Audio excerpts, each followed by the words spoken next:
काफर सिख ते नीले कपड़े वाले कोले ਉਹੀ ਹੁੰਦੇ ਸੀ ਤੇ ਬੱਚਿਆਂ ਨੂੰ ਉਹਦਾ ਦਿੱਤਾ ਹਲਾਉਂਦੇ ਸੀ ਛੋਟੇ ਛੋਟੇ ਉਹ ਖੜੇ ਦੋ ਤੇ ਦੋਵੇਂ ਉਹਨਾਂ ਕੋਲੇ ਹਥਿਆਰ ਵੀ ਇਹੀ ਦੋਨੇ ਉਹਨਾਂ ਨੂੰ ਦੇਖ ਕੇ ਕੰਬ ਗਏ ਉਹ ਬਾਬਾ ਦੂਰ ਫਾਸਲੇ ਤੇ ਖੜੇ ਨਜ਼ਰ ਆ ਗਏ ਮੇਰੇ ਦਾਦੇ ਨੂੰ ਕਹਿਣ ਲੱਗੇ ਜਦ ਉਹਨਾਂ ਨੂੰ ਪੁੱਛ ਮੇਰੇ ਅੱਬੇ ਨੇ ਕਿਹਾ ਵੀ ਮੈਂ ਉਹਦੇ ਬੱਚਿਆਂ ਨੂੰ ਲੈ ਕੇ ਇੱਥੋਂ ਲੰਘ ਜਾਵਾਂਗੇ ਪਟੜੀ ਅਸੀਂ ਲੰਘ ਜਾਈਏ ਉਹ ਪਤਾ ਕੀ ਬੋਲੇ ਕੀ ਨਾ ਬੋਲੇ ਮੇਰੇ ਦਾਦੇ ਵਿਚਾਰੇ ਦਾ ਸਾਹ ਮੇਰੇ ਨੂੰ ਚੜਿਆ ਸੀ ਉਹ ਮੇਰਾ ਬਹੁਤ ਦਾਦਾ ਉੱਥੇ ਐਂ ਕਰਕੇ ਬਹਿ ਗਿਆ ਜਦੋਂ ਐਂ ਕਰਕੇ ਬੈਠਾ ਨਾ ਤੇ ਇਹਨਾਂ ਸਾਰਿਆਂ ਨੇ ਮੇਰੀ ਬੀਬੀ ਨੇ ਸਾਰਿਆਂ ਨੇ ਅਸੀਂ ਗਲਤ ਸਮਝਿਆ ਵੀ ਲੈ ਦੀ ਉਹ ਪੁੱਠਾ ਬੋਲੇ ਆ ਖਰਾ ਉਹਨਾਂ ਨੇ ਕੀ ਆਖਿਆ ਮੇਰੀ ਬੀਬੀ ਨੇ ਨਾ ਫੜ ਕੇ ਮੇਰਾ 5 ਸਾਲ ਦਾ ਭਰਾ ਜੀ ਚਾਰ ਅਕਵਾਲ ਸੀ ਉਹਦਾ ਨਾਮ और बाबू फड़ के थे आप मेरे सामने मेरे दिल मेरे गोदी चक्के बस छोटा जो यूनस होना ना सी मैं करा रहे थे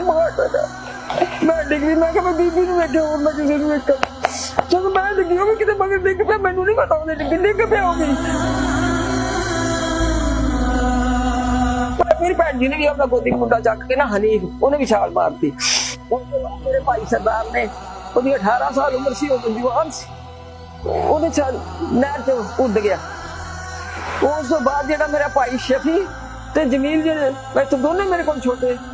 मेरी उम्र उन्हें 15 साल सी शफी की उम्र 13 साल सी जो मेरा भाई जमील 11 साल उम्र से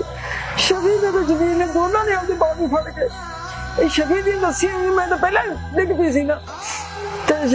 दो ने हथ फड़ के छलांग मारी जुत्तियां ला के बूट ला के रख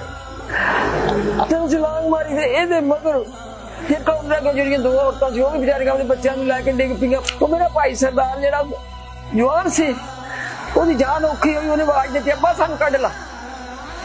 ਉਹਦੀ आवाज दी आखिर अब्बा से अब्बे दा दिल फड़ के अब्बे ਉਹਨੂੰ ਕੱਢ ਹੋਰ ਨੂੰ ਕੱਢ ਅਗਲੇ ਨੂੰ ਕੱਢ ਪਿਛਲੇ ਨੂੰ ਕੱਢ ਮੈਨੂੰ ਕਹਿੰਦੇ ਸਾਰਿਆਂ ਤੋਂ ਮਗਰੋਂ ਕੱਢਿਆ ਦੱਸਦੇ ਹੁੰਦੇ ਸੀ ਜਦੋਂ ਕਿਤੇ ਸ਼ਫੀ ਨੂੰ ਕੱਢਿਆ ਨੇ ਇਹਨਾਂ ਦਾ ਹੱਥ ਤਾਂ ਛੁੱਟਣਾ ਹੀ ਸੀ ਉੱਥੇ ਪਾਣੀ ਚ ਇੰਨੇ ਪਾਣੀ ਇੰਨਾ ਜ਼ੋਰ ਤੇ ਨਹਿਰ ਜੇ ਤੁਸੀਂ ਦੇਖੋ ਦਰਿਆ ਜਿੰਨੀ ਚੌੜੀ ਹੈ ਇੱਥੋਂ ਤੱਕ ਉਹ ਤਾਂ ਚੌੜੀ ਹੈ ਇਹਨਾਂ ਦਾ ਹੱਥ ਛੁੱਟ ਕੇ ਸ਼ਫੀ ਆ ਗਿਆ ਤੇ ਜਦੋਂ ਜਮੀਲ ਨਾ ਆਇਆ मेरा दस साल का कहता जो शफी मैं खिंचे ना तो जमील का सिर एक बार आया मैं हूं आता तो मैं फड़ देंगे फिर नहीं होया नहर कट के गारे मुद्दे सिर पा देते साढ़े प्यो ने फिर वो काफर आ गए जिन्होंने तो डर के छाला मारिया सी ना फिर गड्ढा लेके आ गया उतरे उन्होंने देख लिया ना तमाशा अगे तुसी की कीता मेरे बगन भी थोथों डर देने गए सी पीछे बड़ा कुछ सुन के आए हैं ਹੁਣ ਕੀ ਕਰਨਾ ਅਗੇ ਹੁਣ ਜੇ ਤੁਸੀਂ ਸਾਡੇ ਨਾਲ ਹਮਦਰਦੀ ਕਰੋ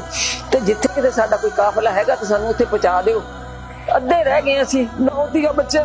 ਬੱਚੇ ਮੈਂ ਲੈ ਕੇ ਘਰੇ ਪੁਲਿਸ ਦੇ 5 ਮੇਰੇ ਕੋਲੇ 4 ਮੇਰੇ ਰੁੜ ਗਏ ਹੱਥ ਨਹੀਂ ਆਉਂਦੇ ਮੇਰੇ ਦਿਸਤੇ ਦੀ ਨਾਮ ਚ ਹੈ ਨਹੀਂ ਗਿਆ ਉਹ ਕਹਿੰਦੇ ਬਹਿ ਜਾਓ ਤੁਹਾਡੇ ਕਾਫਲੇ ਦਾ ਸਾਨੂੰ ਪਤਾ ਹੈ ਬਹਿ ਜਾਓ ਸਾਨੂੰ ਛੱਡ ਦਿੰਨੇ ਮੇਰੇ ਅੱਬੇ ਕੋਲੇ 2-3 ਸੋਨੇ ਦੇ ਜ਼ੇਵਰ ਸੀ ਉਹ ਘਰੋਂ ਜੇਬ ਚ ਪਾਏ ਉਹਨਾਂ ਨੂੰ ਫੜਾਤੇ ਤੂੰ ਸਾਨੂੰ ਕਾਫਲੇ ਨਾਲ ਪਹੁੰਚਾ ਦਿਓ ਤੇ ਆ ਤੁਸੀਂ ਸਾਡੇ ਬਹੁਤ ਵਧੀਆ ਲੈ ਲਓ ਸਾਨੂੰ ਰਾਜ ਕੁਛ ਆਖੀਓ ਨਾ ਉਹਨਾਂ ਨੇ ਭਾਈ ਸਾਨੂੰ ਕਾਫਲੇ ਚ ਜਿੱਥੇ ਬੈਠਾ ਸੀ ਨਾ ਉੱਥੇ ਪਹੁੰਚਾਤਾ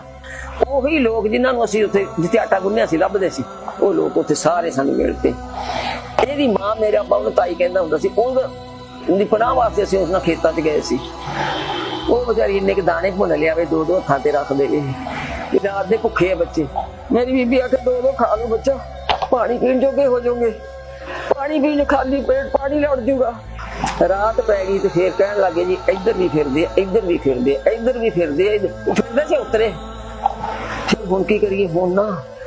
जिथे किते चरी खड़ी है जिथे कोई होर फसल खड़ी है वो फसलों से जाके लुक जाओ ਅਸੀਂ ਵੀ ਮੇਰੇ ਮਾਂ ਪਿਓ ਨੇ ਵੀ ਇੱਕ ਘਰ ਹੋਰ ਸੀ ਨਾਲ ਸਾਡੇ ਜਾ ਕੇ ਤੇ ਇੱਕ ਸਾਡੇ ਕੋਲ ਇਹੋ ਜਿਹਾ ਫੇਸ ਘਰੋਂ ਹੀ ਚੱਕਿਆ ਸੀਗਾ ਦਰੀ ਜੀ ਸੀ ਉਹ ਜਾ ਕੇ ਵਿਛਾ ਲਈਏ ਉੱਥੇ ਜਾ ਕੇ ਬਹਿ ਜਾਈਏ